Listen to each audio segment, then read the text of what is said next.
Assalamualaikum warahmatullahi wabarakatuh. Saya Muhammad Lipan Aprilian dan ini ada Aiman Nurul Hikmah. Setelah itu ada Tri Sayla Mutiara dan yang terakhir ada Yunika Dwi Agustin. Kami berempat dari kelompok 4 insya Allah akan membawakan materi tentang teori belajar sosial. Nah, jadi sekarang aku bakal menjelaskan sedikit tentang biografi Albert Bandura. Albert Bandura itu lahirnya di Mander, Northern Alberta, Kanada pada tanggal 4 Desember 1925. Pada saat kecilnya dihabiskan di sebuah desa kecil dan mendapat pendidikan di sana pada tahun 1949. Jadi Albert Bandura itu belajar di University of British Columbia dalam jurusan psikologi. Nah, kemudian beliau mendapat gelar master di bidang psikologi pada tahun 1951.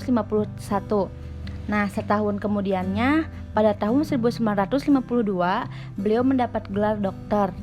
Pada tahun 1953, Albert bekerja di Universitas Stanford. Nah, kemudian pada tahun 1974, Bandura terpilih menjadi presiden di American Psychological Association.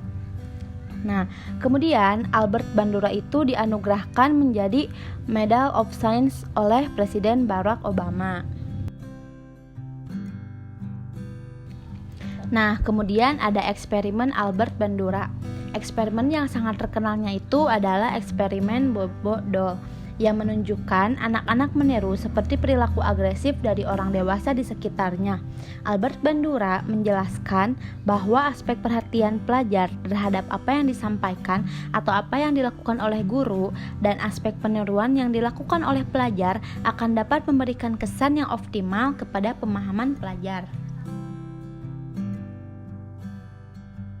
Teori peniruan atau modeling. Teori pembelajaran sosial adalah teori proses pembelajaran dan perilaku sosial yang menghasilkan bahwa perilaku baru dapat diperoleh dengan meniru orang lain. Teori ini menjelaskan bahwa peniruan merupakan hasil proses pembelajaran yang ditiru dari orang lain. Menurut Bandura, sebagian besar tingkah laku manusia dipelajari melalui peniruan maupun pengajian. Contoh dalam tingkah lakunya adalah orang tua dan guru memainkan peranan penting sebagai seorang model atau tokoh bagi anak-anak untuk menirukan tingkah laku. Nah, di sini saya akan menjelaskan unsur-unsur teori belajar sosial. Menurut teori belajar sosial, perbuatan melihat saja menggunakan gambaran kognitif dan tindakan secara rinci. Dasar kognitif dalam proses belajar dapat diringkas dalam 4 tahap, yaitu perhatian, mengingat, reproduksi, gerak, dan motivasi. Yang pertama, perhatian. Seseorang harus bisa memperhatikan modelnya untuk dapat mempelajarinya. Seseorang harus bisa memberikan perhatian kepada nilai, harga diri, sikap, dan lain-lain yang dimilikinya. Yang kedua ada mengingat. Seseorang yang memperhatikan harus merekam peristiwa yang akan ditiru olehnya di dalam sistem ingatannya, supaya ia bisa melakukan kembali apa yang dia ingat apabila itu diperlukan. Yang ketiga ada reproduksi gerak.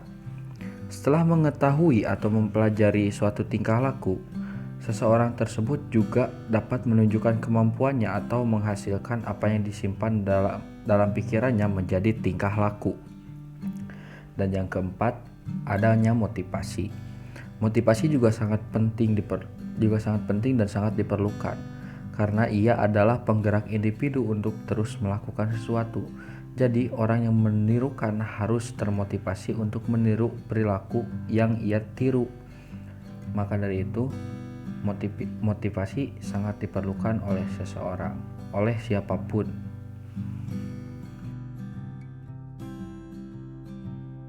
Jenis-jenis teori modeling. A. Peniruan langsung. pemerintahan tingkah laku model sebagai pemodelan. Contohnya, murid meniru gaya komunikasi guru yang bersopan santun ketika di dalam kelas. B. Peniruan tidak langsung. Individu akan meniru menggunakan imajinasi dan pemerhatian. Contohnya, meniru watak yang dibaca dalam buku dan memperhatikan guru mengajarkan rekannya. C. Peniruan berkelanjutan.